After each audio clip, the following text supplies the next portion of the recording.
Welcome to Elevate with Elsner. Join us for inspiring conversations with individuals who have transformed their lives and are making a difference through the work that they do. And now, here's your host, Blake Elsner. All right, real ones, welcome back to Elevate with Elsner. You already know this show is about growth, impact, and execution. And today's guest, he embodies all three. This dude took fatherhood, branding, and business to the next level. You've seen his brand, Tactical Baby Gear, where he made dad life look like a special ops mission. But he didn't stop there. He's also the force behind FightSoap.us, helping fighters, athletes, and everyday warriors stay fresh with all natural soap designed for battle. And on top of all that, he's got the Brodie Bunch, where he keeps it real with his family and shares what it's like to build an empire while being a present dad. So if you're into branding, business, and doing things your way, this one's for you. Tactical, brutal, honest. Let's get into it. Beav, welcome to Elevate with Elsner. Thanks, man. I appreciate you. I love that intro. That was great. You made me sound awesome. Yeah, that's right. That's like my bread and butter right there. Yeah, I might steal some of those. Yeah, absolutely. Absolutely. So let's just, I kind of want to go back to when you were a kid, honestly, actually real fast. And tell me about it. Did you have a business mindset growing up? That really started in high school. So I've always had extreme passions for stuff. And I always was like 110, 120% into those things. And I never did a lot of different things at once. I mean, there was a period in my life, like late middle school, early high school, where I was really into like two or three things. But I was like, those are the only two or three things that mattered in my life. School, I was a terrible student. Like I ended up graduating high school early because they just were like, get this kid out of here. Like, you've got enough credits to get out, like go. And they just knew. It's not like I was a bad kid or anything like that, but like I was not putting any effort into school, and that was very apparent to everyone. And they were like, you need to move on to the next thing, because everyone knew I had a passion for what I was doing. So my business stuff really started in about ninth grade.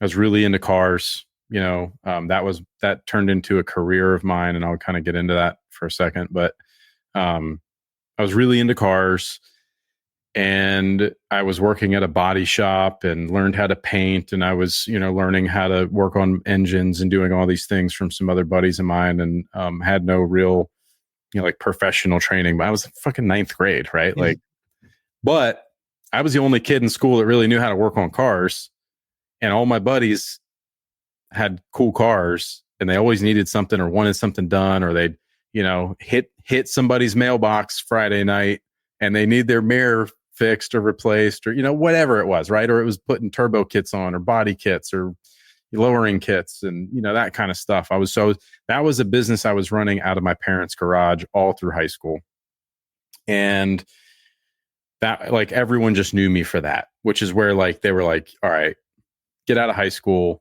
I went to YO Tech, which is an automotive tech school based out of Laramie, Wyoming. I went to a campus in Blairsville, Pennsylvania.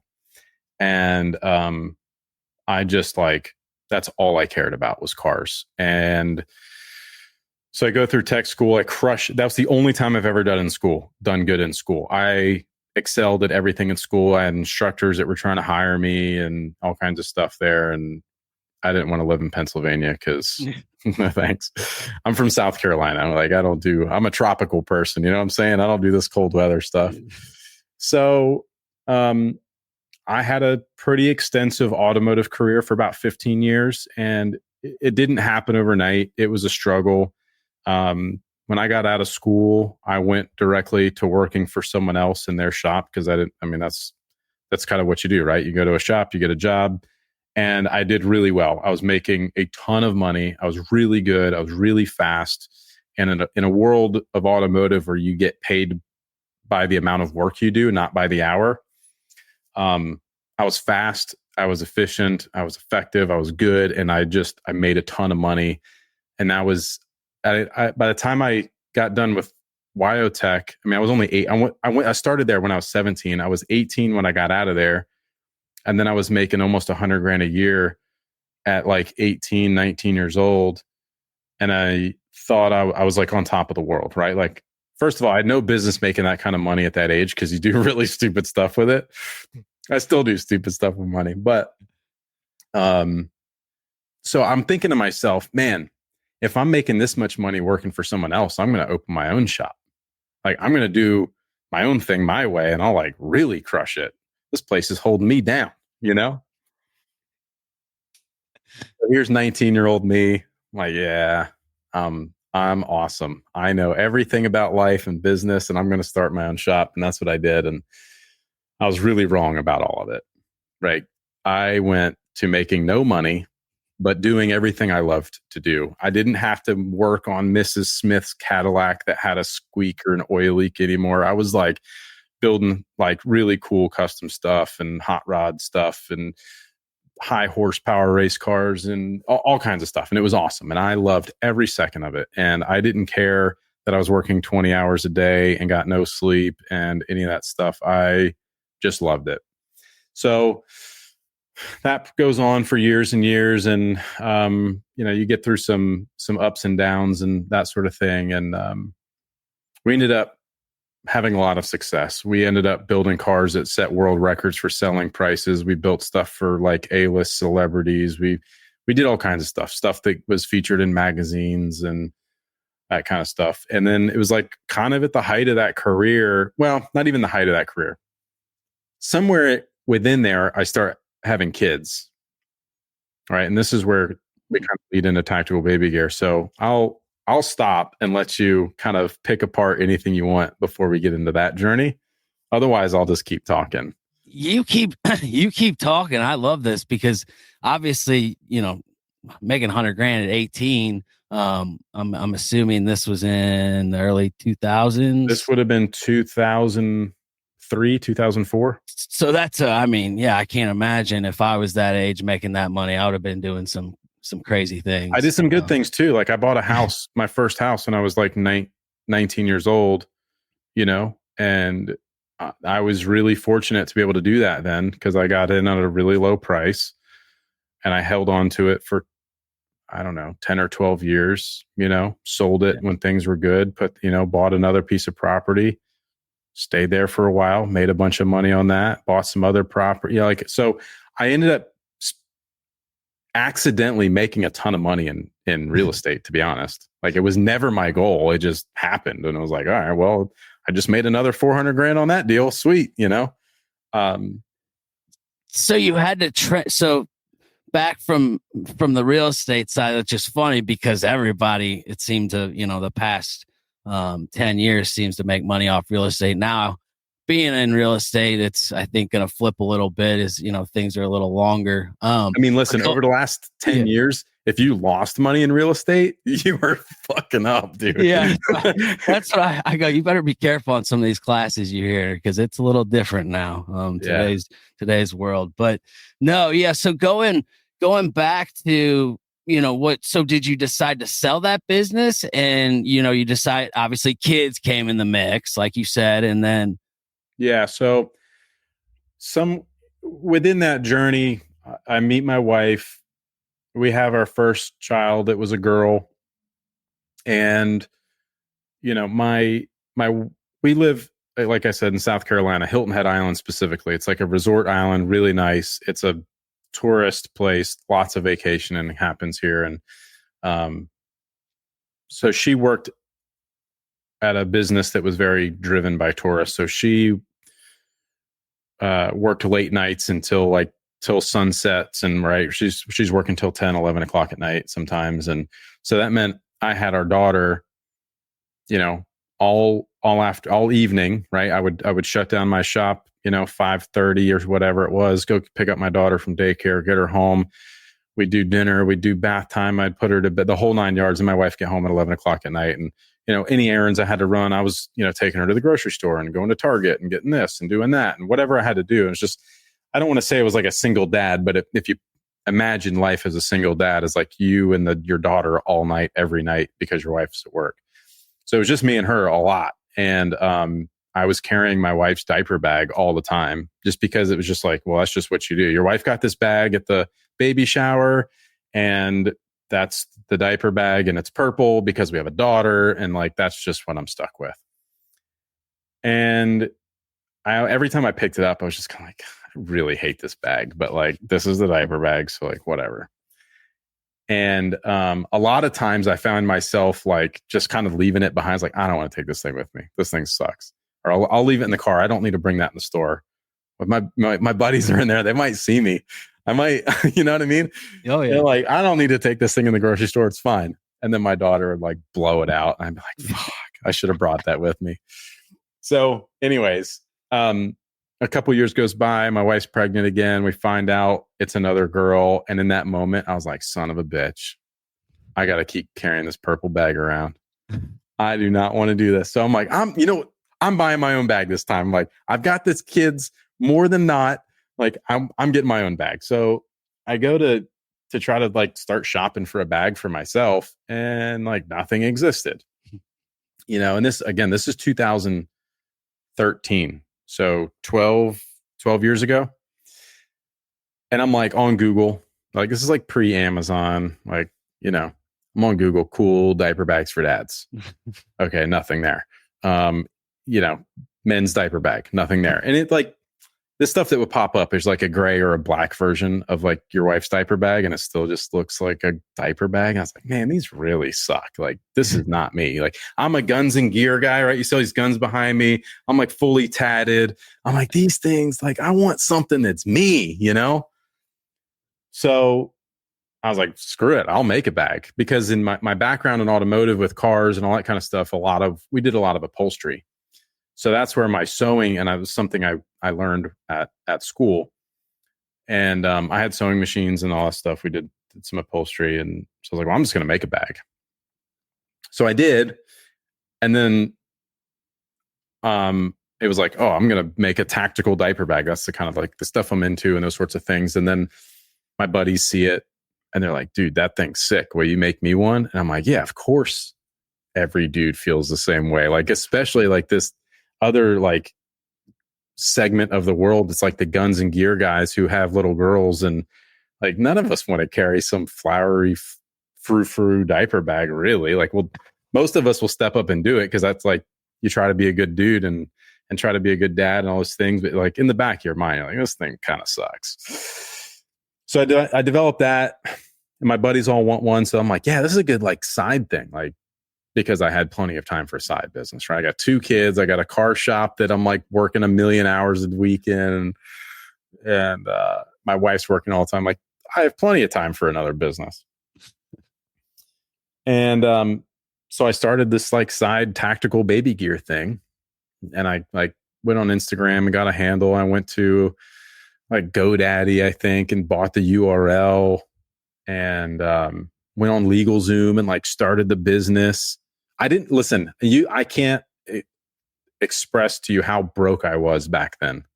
Like, so I had to finance the LegalZoom. I had to do their $700 fee. I had to like do their payment plan on it. You know what I mean? I was broke. Yeah. Broke. Klarna style. Klarna. Yeah. But yeah, that's how I got started in it, and then I was trying to start this like side hustle business thing with no time and no money. I was like, that's brilliant. And eventually got to the point, I was like, I don't have time to sew these bags. I don't have time for this, nor do I really. And I was like, how? And then I was like, all right, well, I need to find a factory to make these bags. But I can't afford that because I've got to make thousands and thousands of them for a factory to make them. And I wasn't making enough money on cars back then to be able to save enough money to make thousands of bags. So I started another business. I started another business to make cash, to save money, to get the factory to make bags. I was hustling, brother. Love it. Yeah. So I started making gun holsters, and that was like fast cash. And that worked well. What kind of holsters were those? I was making Kydex holsters. Are you familiar with a Kydex holster? I don't know, not exactly, but I got there's one that I have that's like goes on the inner inside of. Yeah. Is it like a plastic material? Yeah. Yeah. So that's Kydex. That's the type of material. So we make Kydex holsters. What we were doing inside the waistband, outside the waistband. We ended up making stuff for a bunch of like law enforcement groups. And we made really nice stuff to the point where I hired somebody who was doing that. And eventually that guy he was also working for me in the car shop. And then he ended up transitioning to be like our operations director at TBG. Like he was the man. And I got a lot of guys here like that. They're like super loyal. We've all worked together since like high school days. So it's been pretty cool, in that capacity. But yeah, so it's just like a hustle, man. It's just like, I feel like and I knew at that point, I knew Tactical Baby Gear had enough traction to where it was worth investing the money, because the demand was, I was like, I can't keep up with demand of like making bags and doing things. So I've got to get a factory to do this, because I can't anymore. What was that day that you go, wow, this is actually going to take off? Like, was there a bunch of orders or a bunch of messages? Or is this the word just kept spreading? I mean, the word kept spreading, and it was like, okay, we'd sell a diaper bag every couple of days or something. And I was like, okay, this is cool. And then it became a diaper bag every day. And then it became like one every day, and then two every couple of days. And then, it was just sort of like slow snowball. And there wasn't, and eventually it was like, that's where I was like, I can't. Like, and my wife is like, we're shipping this stuff out of the living room. I'm feeding a baby and I'm packing a box. And, it was like, it was awesome. It was like the just typical American dream, right? Bootstrapped story, which most people don't understand or see that side now, because looking at TBG, like you're a customer, you're like, oh, they're this big company. They've probably always been successful or whatever. But like, brother, I was sitting there packing boxes, sitting on the couch, feeding a baby in one hand and like giving a dog a treat in another hand and trying to like, you know what I mean? So yeah, well, that's one thing you've been is true on your Instagram. And I've noticed that, on your posts that, you're real raw and authentic. And that obviously resonates with people like myself who want to even more buy your product then. I appreciate that. I mean, we really strive for that. And it ebbs and flows, from time to time, but depending on even what I have going on in my personal life, it may dictate what you see on Instagram or not. And there's that sort of thing. But yeah, I mean, I knew that there was like enough traction at one point to need to get someone else to do the bags, because I didn't have the capacity to do it. And then there was only one time, one moment that I was like, holy shit, this is going to work. And that was even further on down the road, where it's not like I was making a bunch of money from it, because all the money we were making, we were reinvesting into the business to buy more inventory, to keep up with demand, and pay for Facebook ads and do all these things to help grow the business. So I wasn't really making income. The business was making money, but I wasn't making any income. So I continued to build cars and do all this other stuff so that I still had income for my family while trying to grow the business. And at one point, I knew that I couldn't do enough of it on my own, because I just didn't know retail products and retail business, because I'm like a freaking knuckle dragger that's like welding shit together in a shop. Like, I don't know how to sell, or manufacture stuff and sell retail stuff and all this kind of stuff. So this would have been about 2014. So 2015, maybe a year and a half into this, I've got some traction, things are going, and I'm like, I don't know what to do from here. Right. So I had a good buddy of mine who was kind of a mentor. His name's Shane. He owns Fuel Clothing, and he's been around since the early 90s. He's got a huge business, and he does really well. And I've known him forever. So he gave me some pointers and some insights. And then one day on Facebook, I see a post from an old buddy of mine I've known since like second grade. And he had posted a picture of the product that he developed and was selling it to Target. And it was like a picture of his product on the shelf in Target. And he was all excited about it. And I was like, fuck, Alex, that's the dude I need to talk to. He'll know what I should do from here, So I hit him up. I'm like, hey, remember me? And he's like, yeah, of course. Like, we've known each other since second grade. I'm like, hey, I've got this brand I started. things are going good. I got traction. I've got like more demand than I can keep up with. I'm trying to find a factory to like make this stuff and blah, blah, blah. But like, other than that, I don't really know the retail business because I'm like, the idiot that works on cars. And he's like, well, have you gotten UPC codes yet? I'm like, what's a UPC code? He's like, like the barcodes. I'm like, oh, no. Like just like really simple, basic stuff he's asking questions about. And I'm like, I don't know, dude, that's why I'm calling you. Like, I don't know anything about this crap. And one thing leads to another. I brought him on as a business partner. He buys into the business for 50%. And he's still my business partner today. And he's awesome. We wouldn't be here without him. He's really smart. He's like, definitely, he's the finance and operations guy. I'm just the idiot that comes up with cool ideas and makes it look cool, right? But give yourself a little more credit. Dude, I mean, that's about as much credit as I can give myself. But you delegated. You obviously knew what you could do and couldn't. So you went out and you delegated what you couldn't do. Delegation is definitely my weakest point for sure. But yeah, you're not wrong.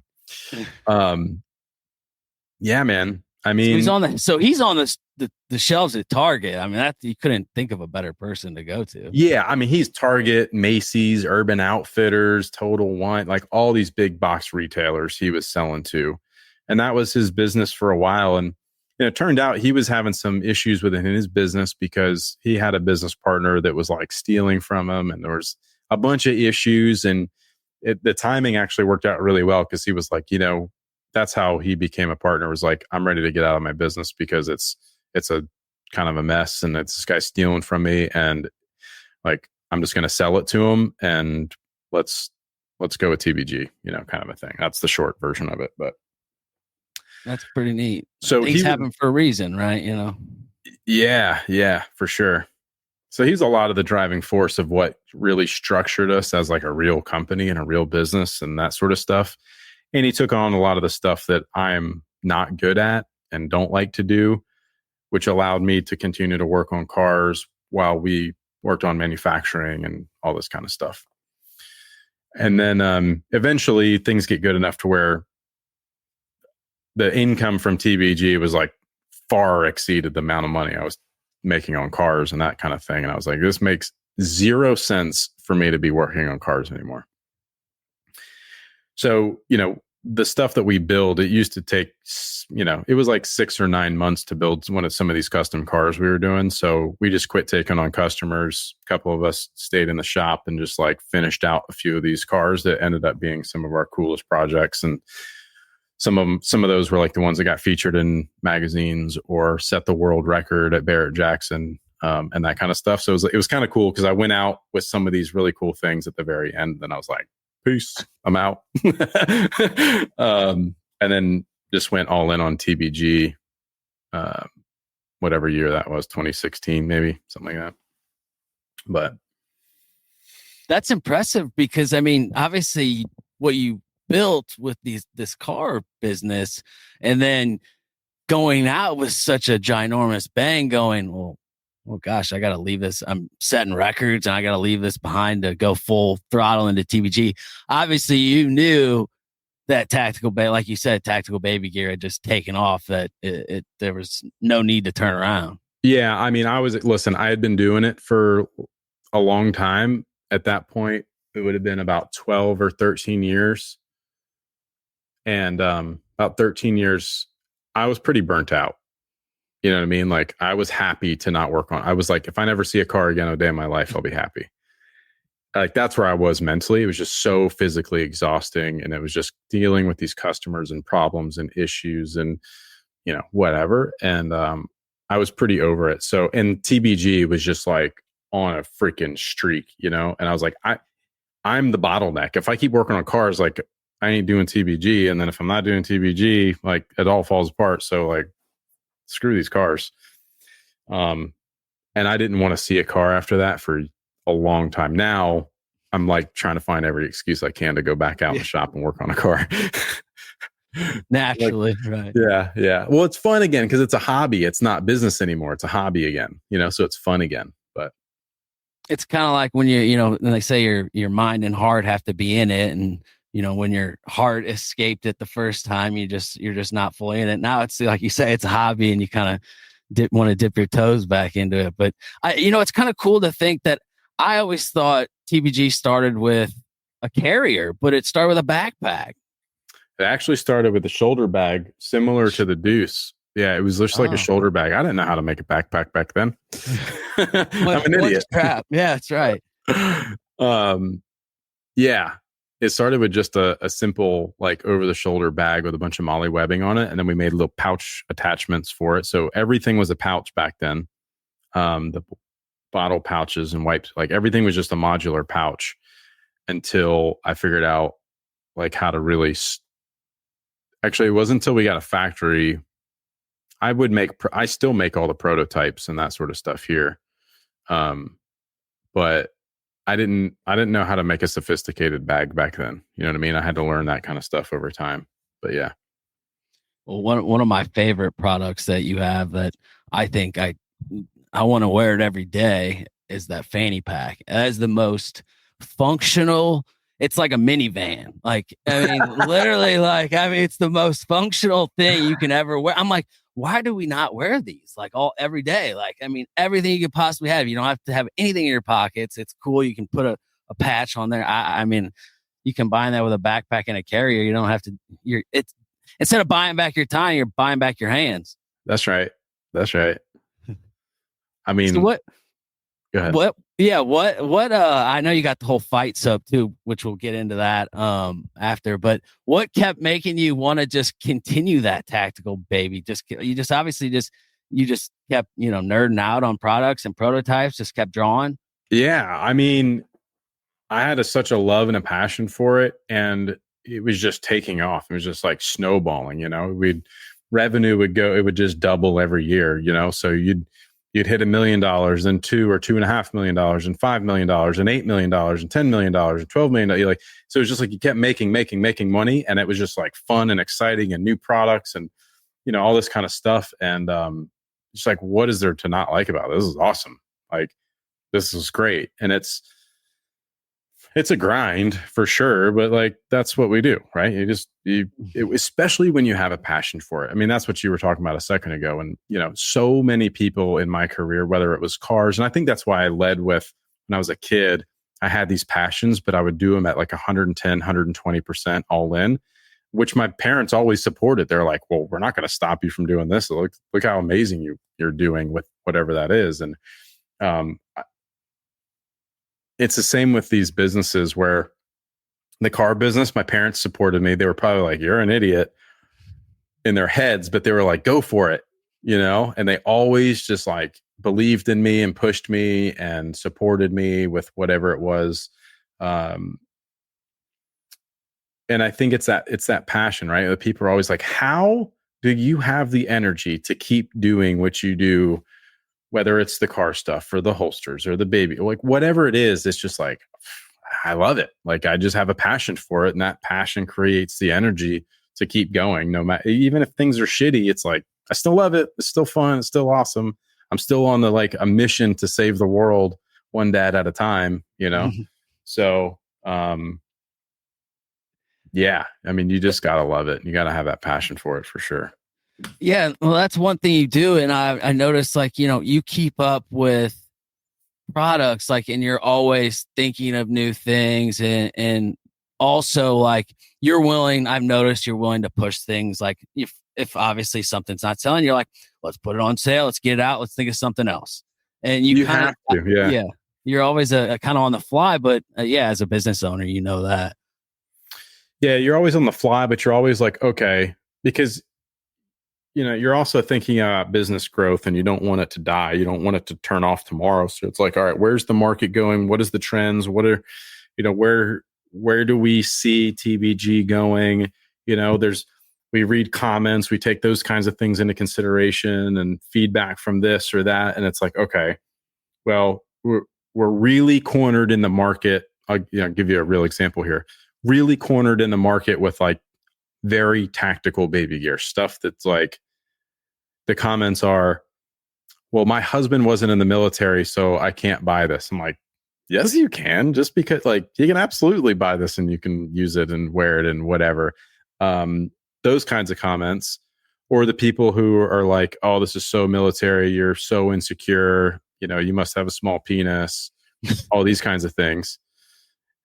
And so it's like, all right, well, like, I get that. Those people are like small minded and they want to be heard on the internet. So they type things like this out. And then it's like, well, how can we appeal to some of those guys? Because these are also parents. You look at these profiles like, well, you're a dad. How could you not appreciate this? Why are you putting someone down? Like, who's the one that's insecure? And so it's interesting to like go down these people's profiles when they leave comments like that. But we're like, well, how can we appeal to more people? And even some military guys, right, who they're in uniform all day, they're wearing this stuff all day. They don't want to get off, take their uniform off, and then put on some military looking stuff again. So we developed that whole line, the stealth line, that was not military looking. The expedition bag, the classic bag like you have, and some of these other, like the baby carrier light, like no webbing, no Velcro, doesn't look tactical. It's blue, it's red, it's white, it's whatever. And try to appeal to that market so that we can go a little bit wider with our business and grow the business, right? We want to reach as many people as possible naturally. But it didn't hit the way we wanted it to. I don't think we did a great job launching the product line, if I'm being honest. And there's a reason for that, and I'll touch on it in a second. I'm sure we'll get into it. And then I don't think we communicated the purpose of that stuff very well when we launched it either. But I was also really distracted during that time. My middle daughter ended up being diagnosed with cancer and all kind of stuff. So it was like, I didn't really care about the product launch. I was like, whatever. Like, it's live, go buy it. Anyways, I'm back in the hospital. So, prayers for her. How is she? I don't want to stop in mid conversation, but how is she doing now? She's awesome. Yeah, she's really good. Oh, that's awesome. She's been in remission for almost a year now, and she's doing great. And we can get into it more, but like the Brodie Bunch stuff that you were talking about, like that's really the focus on that channel is really all about Kendall. But that's neat. So you had just launched these like non-military, non-combat style bags, like I have a basic white backpack with, it's just like the one I went to school with pretty much, but it's got bottles up front that I can store. That's what you had just came out with, all that? Yeah, that was all like at the same time. And, the idea was it was a stealth collection, right? It's more of a covert, more undercover. You could take it out to the mall or Disney World and people aren't looking at you like that guy's probably got a gun in his bag or, whatever people might think about that. Like I've been like that too, right? Well, like I was walking around Miami one time with like our Coyote Brown day pack, and it felt like everyone was just staring at me. I felt so out of place because I'm like downtown Miami, and I'm like, here I am. Like I just, like rolled off the ship, and I was like, all right, we need a different product line for this, So that was kind of the reason behind all that stuff, was like broaden the market, have stuff that was a little bit more covert, a little more streamlined, blends into the crowd. Security's not going to stop you and want to search your bag, that kind of stuff, Yeah. But then obviously you got a lot of, a much bigger thing to worry about in your daughter, Kendall. So how did you, it's uncharted waters. No one can prepare you for that, she was just like sick one night saying her tummy hurt, which you've heard, she's 8 at the time. And you've heard this a million times, right? My tummy hurts. My wife and I had just gotten home from a late dinner, and it was like 10:30, 11 o'clock at night. And it's like, yeah, sure. Whatever, kid, go to bed. Like you'll feel fine in the morning. And then her older sister like hollered for us to come up to the room. And she's like, you need to look at Kendall's stomach. It's like sticking out and like hard. We're like, what? So she lifts up her shirt, and her stomach, it was like sticking out a little bit. And this is in December, right? So you don't really notice it because she's wearing jackets and it's cold out and sweatshirts. And So, and she's at the age where she's showering herself and these kinds of things. So it's not like when you have an infant, you see them with their clothes off every hour when they shit themselves. It's like, we're using our blowout kits. Yeah. So as your kids get older, you see them less and less with their clothes off. And, so yeah, her stomach was hard as a rock, like table hard. I was like, when's the last time you went to the bathroom? And she's like, I don't know, earlier this afternoon. I was like, all right, well, that's weird. It's a Saturday night. So we're going into a Sunday morning in a resort island that like shuts down on Sundays where there's nothing's open and all this stuff. We end up at the hospital and they did an x-ray and there were like, she has a massive cancer tumor in her abdomen. You need to get her to a children's hospital immediately. And like, your whole world changes in that sentence. You know what I mean?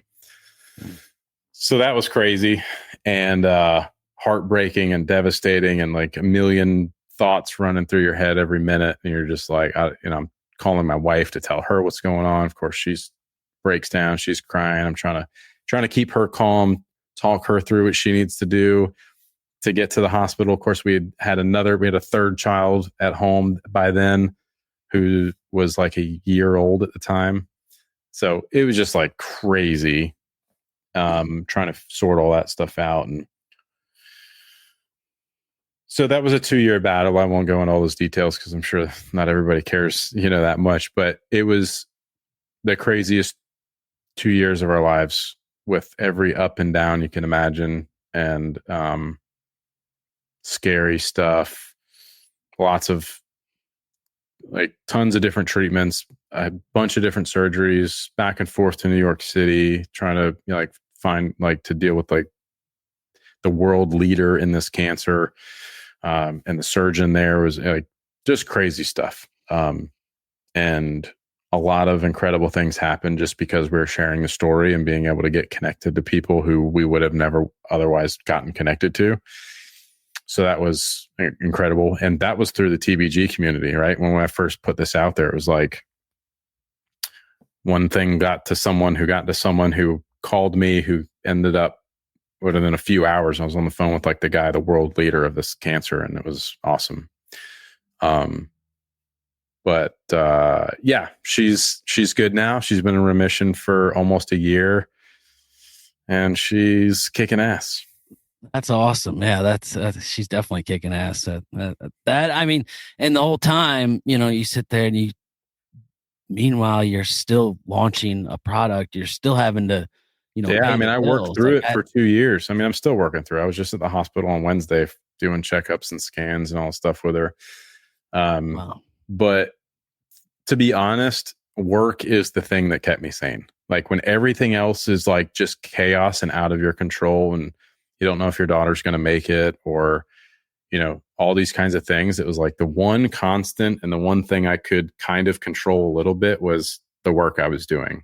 So it actually kept me sane. And people are like, I don't know how you do it. I'm like, you just do it. Like and that's not the case for everyone because I've met a lot of other parents now through that at the hospital. It's not the same for them. Right. It's like some of them start drinking and some of them it gets bad, right? Like mentally it's definitely a mental game you got to be able to get through. And a lot of people are like, oh, you're such a good dad. You do so much for, I'm like, you would do the same thing. Like anybody I talk to who like cares about being a good parent would 100% step up to the plate and take care of their kid fighting cancer. That's just what you do. And you can't prepare yourself for it and you can't be ready for it. But when the time comes, you would do the same thing. You would step up and just do what you got to do, But yeah, it was tough, man. Man, that's a strong story and a powerful story because I know that'll just help somebody down the road because I can't imagine, like you say, like we're all built different, our human design's different, and like how you took that and work saved you. Like you say, some people have to drink. So yeah, you hope maybe someone else will say, hey, instead of, putting something bad in my body, I'll just go ahead and try to keep working and stick to my passion. Or in this case, what you did was tactical baby gear. So that's pretty neat. Well, I told you I'm not very smart. So in the middle of this with her, I bought another brand. I'm like, hey, this is a great idea. Keep your saying. I'm like, hey, well, I got a great idea. Let's buy another company. Fight Soap, right? Yeah, that was it. So tell us about Fight Soap. Yeah. So Fight Soap, I mean, I didn't do it because I'm stupid. I did it because of a opportunity timing thing. And Fight Soap's been around since 2009, and it had a cult following, right? It was people were collecting Fight Soap like sneakers. It was crazy.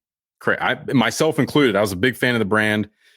I ended up becoming friends with the guy who owned the brand, and we did some Fight Soap TBG collabs. We did like baby soap. Excuse me. We did like baby soaps and several different soaps over the years and whatnot.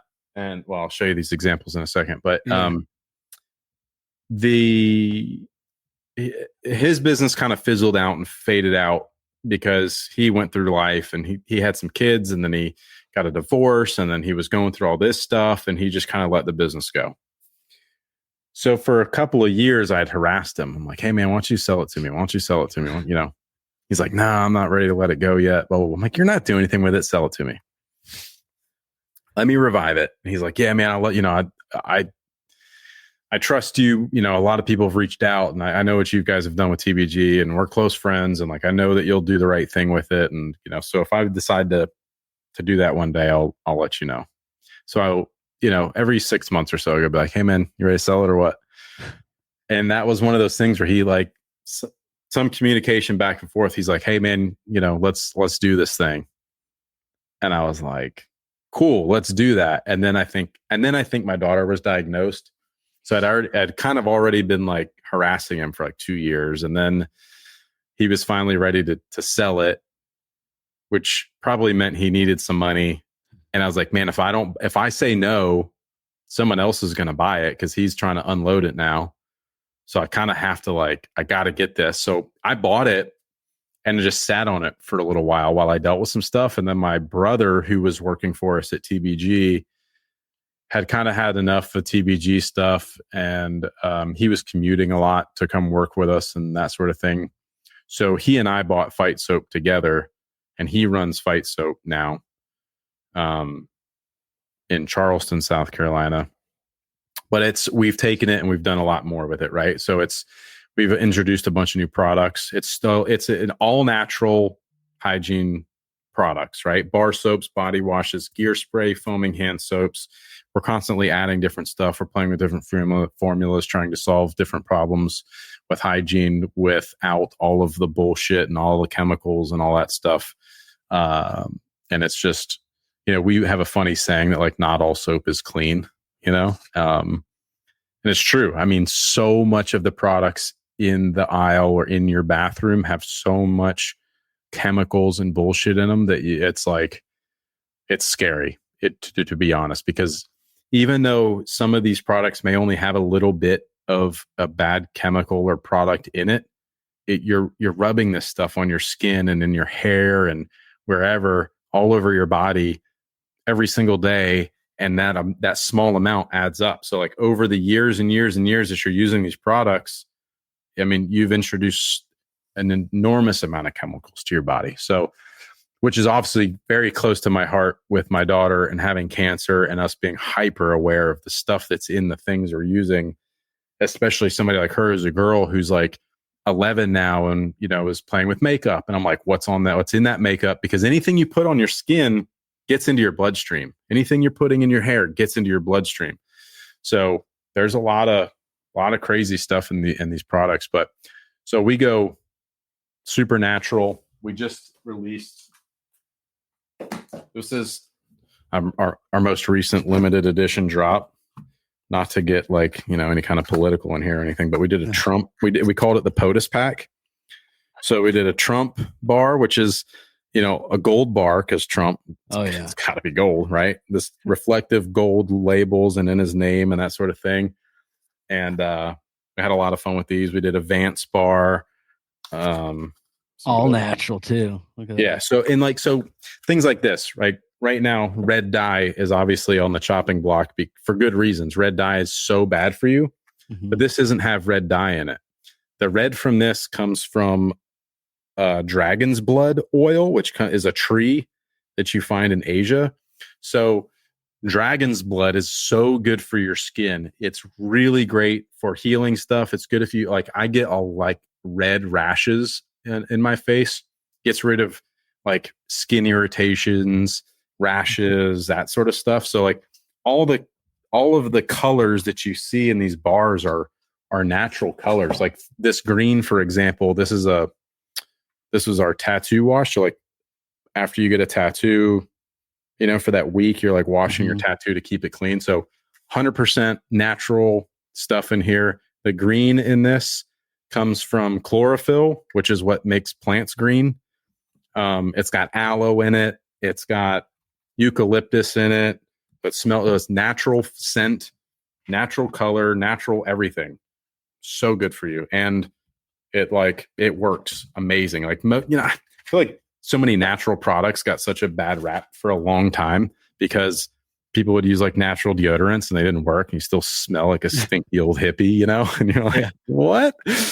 But that's just, you get the right stuff and it works and people love fight. And it's still, we got a kind of a really cool cult following where people love to collect those limited edition drops. We do stuff with tattoo artists and we do a custom tattoo soap for them, or, these ones, or I'm trying to look at somebody that we did a Supreme one that looked like Supreme, like the sneakers, but we did Supreme. We manufacture soap for other companies like beach bum tanning salons. That's another interesting one that we didn't realize was a thing. Was they reached out to us because it's all chemical free, detergent free. It doesn't wash off a spray tan. So they were like, hey, can you make soap for us that we can sell in our tanning salons to these women because it won't wash off their spray tan? We were like, amazing. Yeah, we'd love to do that for you. So they have 50 something locations up and down the coast that we make soap for them. And, so it's pretty cool. That is pretty cool. So I can put my promotional product on the soap too. When are you going to do that? Right. Yeah. Yeah. I mean, we do stuff. We've done stuff for fundraisers, for schools. We've done. Yeah. That's cool. That is pretty neat. That we did actually for real estate. This one's interesting. We did one for a power wash company who does power washes houses. And we did we theme all of these, right? With the color or the scent or whatever it is. We try to make it match whatever the branding is of this whatever company is. But this guy, we did a light blue color.